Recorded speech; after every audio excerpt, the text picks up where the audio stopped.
Good evening, this is Conflict of Interest. I'm Peter Farris and this is Greg Barnes.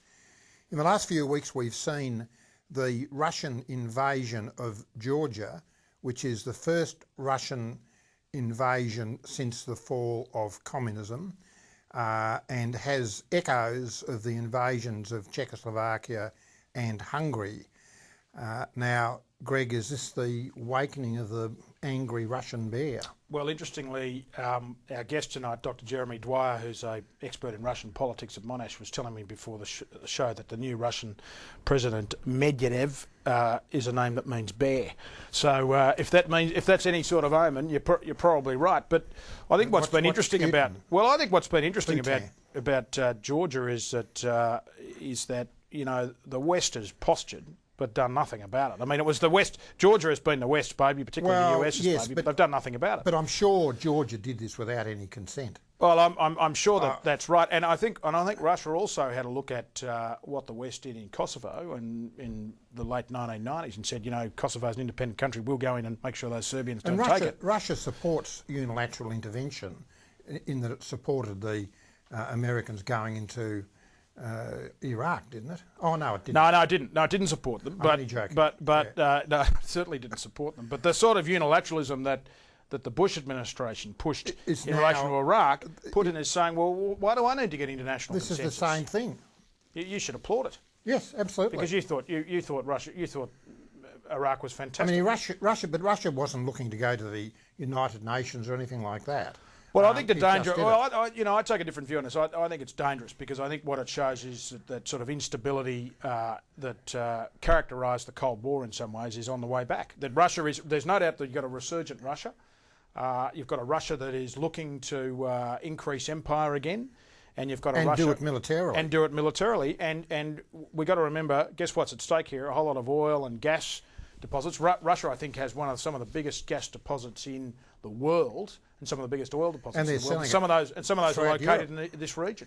Well, yes, but look, I think in this instance Russia was right in what they did. It's obvious, I think, that Georgia did not have prior consent or support from the Americans or NATO. It was a frolic of their own. This is to go into Ossetia and... To go into Ossetia. Yeah. And then what did they expect? I mean, this was a face-off to the Russians. So what do you think the Bush administration in particular ought to be doing? What should it be doing? Sitting back and doing nothing? Nothing. I mean, they've got a posture and say Russia's bad and Russia shouldn't have done it. But the reality is Georgia asked for it and it got it. What does this mean, though, for places like Ukraine, the Baltic states? Well, Poland. See, Russia threatened Poland in the last week or 10 days because Poland is going to have this anti-missile ring from NATO and the Americans. We should abolish NATO. NATO should go. And so is Ukraine. Yeah. Right? So the Russians are now getting the feeling of, I think, being a bit surrounded. Ukraine's a big country. Well, Ukraine also, of course, has been another... Surrounded from the yeah, and Ukraine, like Georgia, has been sponsored. In effect, democracy's been sponsored by the West. In fact, in Georgia, in the capital of Tbilisi, the road that leads to the airport is apparently named after George Bush, the George Bush the second, if you like. So, I mean, they've been great fans of the Americans. The president there, Saakashvili, is a fan of the Americans. They like their independence. But Ukraine's very badly split. I mean, a lot of Russians... The USSR sent a lot of Russians to live in Ukraine. Yeah. And they wiped out a lot of Ukrainians. I mean, a lot of people have got long memories of the famine induced by Stalin in 1930. I have heard Stalin still maintain that, you know, this is a fiction, this famine. Can you believe that? Well, there are people who still maintain... Read Robert Conquest. There are people who still maintain this. But, you know, leaving that to one side... Do you know Robert Conquest? He wrote the book, the famine book. Yeah. And when everybody famous anti-communist. Yeah, but everybody said he was lying and had it all wrong, and eventually he turned out to be right. And apparently he did a second edition, and the publisher said, well, what should we call the second edition? And he said, what we should call it is I fucking well told you so. Did he say that? That was... He actually said, I fucking well told you so. Yeah, that was what he thought should be. I remember that book. It's like it's like that book. New book of the Putin, I think, is going to put out, which is going to be titled I'm okay, you're fucked. Yes. Which is a sort of, you know, gesture to the Georgians that I'm in charge. But also, this was a great display of muscle by Putin. Well, I'll tell you what's interesting about Putin and Medvedev is that Putin is apparently Prime Minister, and so therefore you would think of a slightly lesser rank. But there he was at the opening of the Olympic Games. There he was having the argument with Bush. There he was fronting Georgia. Yeah, he was running Georgia from Beijing, wasn't he?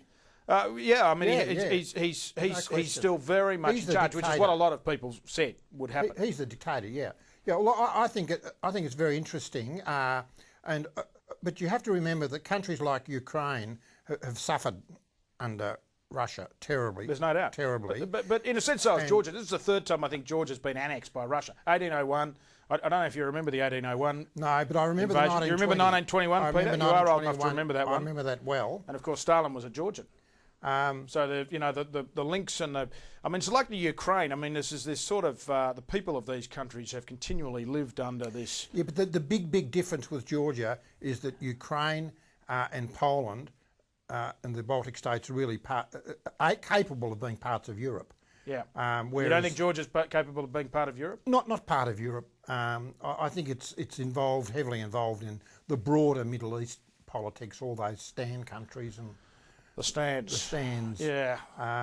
So I think it's of a different nature, the issue, and it's not those sort of European issues. Well, let's take this up with our guest tonight, Dr Jeremy Dwyer, who's runs, or in fact teaches Russian politics at Monash University. I was chatting to him before the program, Peter, and one thing we've got to ask him about is the establishment of youth leagues and even kids' political movements in Russia, something which I don't think the Western press has really talked about. And so when we come back, we'll talk to him. We'll take a break.